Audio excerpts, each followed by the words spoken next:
We're confident you'll find the assembly process straightforward as you work through each step in the assembly manual. To help you even more, we've created these helpful hint videos offering the tips and tricks we've learned along the way for handling some of the more challenging and critical steps.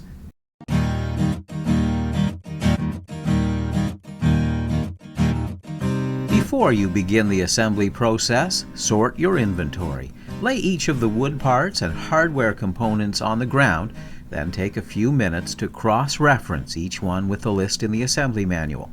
Remember, we're always here to help. Contact us if you find a part that is damaged or missing.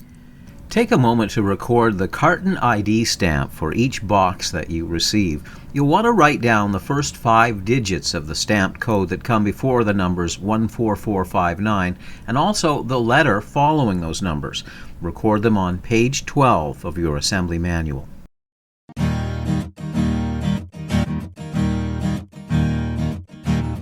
In step 2, loosely attach each post mount to the bottom of the posts with a hex bolt. It's okay to fasten the pan screws on the inside of the posts at an angle. Once the 2 pan screws are secure, go back and tighten each bolt using a ratchet.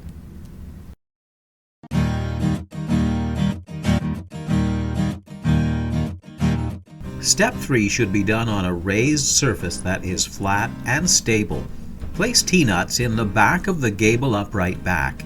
Now position it so the T-nuts are on the bottom and place the gusset support over top, centering the holes in the middle. Place the 2 gable beams on top of the gusset support so that the notched edges overlap. If the gusset holes aren't at the bottom, rotate the board so that the orientation is correct. Next, place the gable upright front over top so that it's flush. Loosely attach with 2 hex bolts. When you're sure it's square, attach with 2 wood screws. Tighten the bolts. Now flip the assembly over. Attach the gusset support to each gable beam with 10 wood screws. Insert 2 wood screws to secure the gable upright back to the gable upright front and 2 more to attach it to the gusset support and gable beam. Once all the screws have been installed, you may need to flip the assembly over again and retighten the bolts.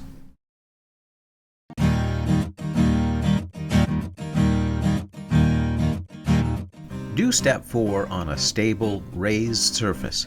After inserting T-nuts into the holes on the notched end of one outside beam, connect the end with another so that they fit together. Attach them with hex bolts. Get someone to help check the alignment of the boards at eye level. When the boards are straight, tighten the hex bolts. Next, insert T-nuts into the holes on the notched end of each inside end beam. Connect each inside end beam to one end of the inside center beam loosely with hex bolts. Get a helper to check the alignment at eye level and make any necessary adjustments before tightening the bolts. With some help, align the beam assemblies. If the bolts on either assembly are facing the inside, rotate the assembly so that the bolts are facing out.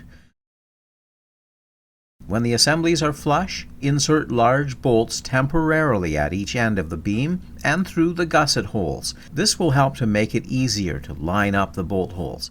When the beams are flush on each end, secure the screws, then remove the large bolts.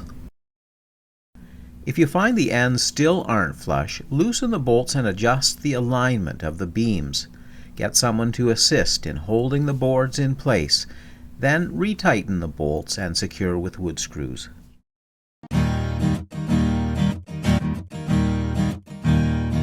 You'll need 4 people for frame assembly, and it should be done in the final location of the structure.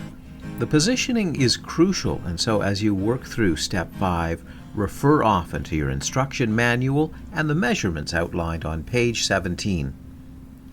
Lift a beam assembly side into place, checking to make sure the gusset holes are on the bottom edge. Insert a hex bolt into the top hole on the beam assembly, then through the post. Leave the second hole empty for now. It will be used later to secure the frame once it's properly aligned. When the end of the beam assembly side is flush to the top and side of the post assembly, tighten the hex bolt. Now lift a beam assembly front back into place. The gable upright should be pointed upwards. Once again, check to see that the gusset holes are along the bottom edge. Insert a hex bolt, this time in the bottom hole only. When the end of the beam assembly front back is flush to the top and side of the post assembly, tighten the hex bolt. When you're done assembling the frame, check each of the measurements carefully to make sure you have the positioning just right. It should measure exactly 13 feet 10.5 inches diagonally between posts. Along the front and back of the pavilion, it should measure 11 feet from the outside edge of each post. At each side, it should measure 10 feet 7 inches from the outside edge of each post. The post assemblies must be square to the beam assemblies. Spend some time checking each one and adjust the positioning at the bottom to get it right. Make sure the post assemblies and beam assemblies are level.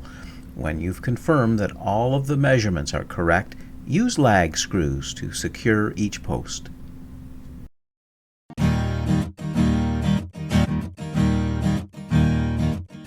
In step 6, you can make it a lot easier to attach the gussets by getting someone to hold them in place for you. Afterwards, recheck all of the measurements listed on page 17 in your instruction manual. Make sure the pavilion remains square and level too.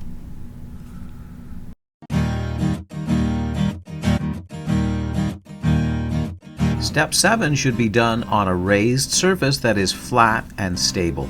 It's crucial that you keep everything square and flush throughout this step to ensure the roof panels fit properly in future steps.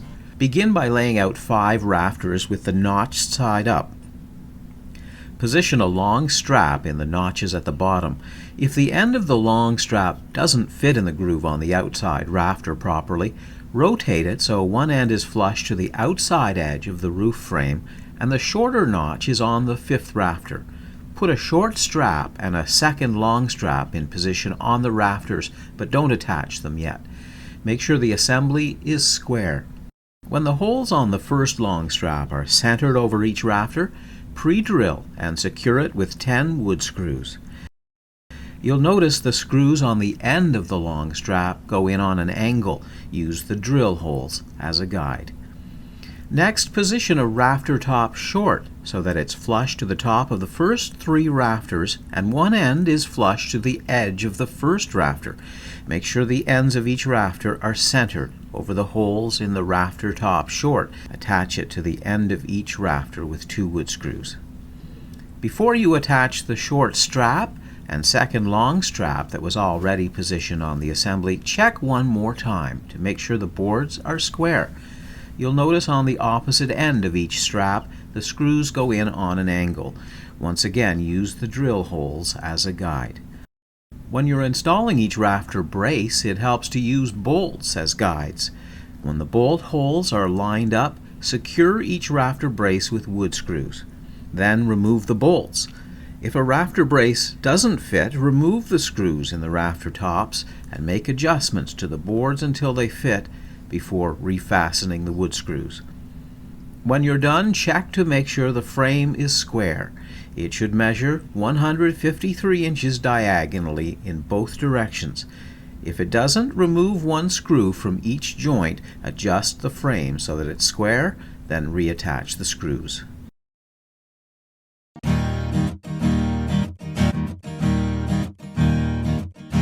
Gloves are essential for step 8 because the roofing material can have sharp edges. To prevent scuffing, remove the clear and blue film from each side of the aluminum parts just before you use them. If you're using a power drill, be careful not to damage the panels by over-tightening. We recommend hand tightening the screws until they're snug. When you're positioning the 4 roof panels, make sure the end with the holes located beside the ribs is at the top of the roof panel assembly. You can identify the top because it's the side with the angled rafter top and rafter top short boards. Lay the 3 wider main panels down first, starting at this end, and make sure the ribs overlap. Then place a narrow right side panel on the open side. The top edge should be flush with the edge of the roof, with a small gap along the edge of the rafter top. Positioned correctly, the aluminum panels will overhang slightly at the bottom. They should not overhang at the sides. If the roof panels don't line up correctly, refer to Step 7 for instructions on how to make the roof frames square. Once the panels are in place, secure each with 6 roofing screws, as indicated in the manual. Be careful not to over-tighten the screws because that can cause damage to the aluminum. Attach the roof edge with roofing screws, starting in the middle and working your way towards the edge of each panel. Pre-drill into the last hole on the roof edge left before inserting the screws. Then install the rest of the roofing screws in all of the remaining pre-drilled holes to complete the panel. Insert 3 extra screws along the left edge of the roof panel. They should be centered between each of the pre-drilled holes. Apply the sticky edge of a strip of weather seal to the bottom of the rounded edge of a ridge clip short. Then position the ridge clip short so that it's flush to the end of the roof panel and doesn't overhang.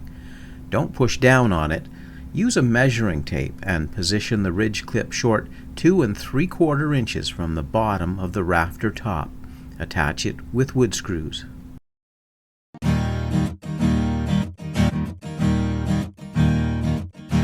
Do not attempt Step 9 in windy conditions. It will require 4 people with 3 ladders to attach the roof panels to the frame. Position 2 of the ladders at the side of the pavilion where you're working and the other in the middle. Designate one person to remain in the middle throughout the step to hold the roof panels in place. Once both panels are up, check to make sure they're flush at the top. The rafters should also be flush and tight to the beam assemblies. Attach the panels at the peak using bolts and tighten them. Install the roof-to-beam brackets loosely on each panel where it connects with the rafters.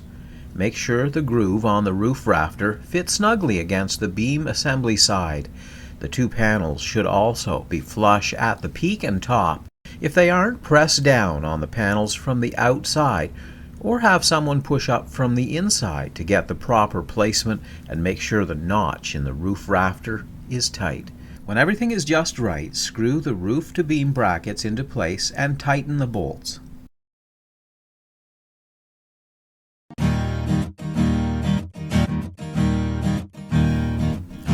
Before installing the ridge cap in Step 10, make sure you remove the clear and blue film from both sides of each aluminum piece.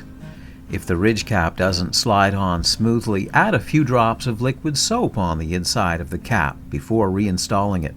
If it still doesn't slide, get someone to push up on the middle of the roof assembly.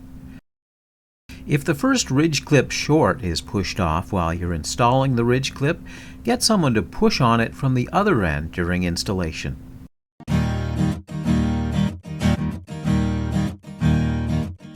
In Step 13, center each tie brace at the top of a tie. Make sure it's square before attaching it with 2 jam mounts. Attach a tie center bracket at each rafter peak inside your pavilion.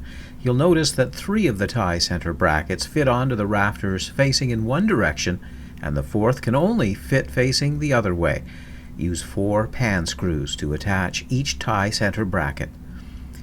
With some assistance, place the tie with bracket tight against the rafters so that the tie braces fit into the tie center brackets.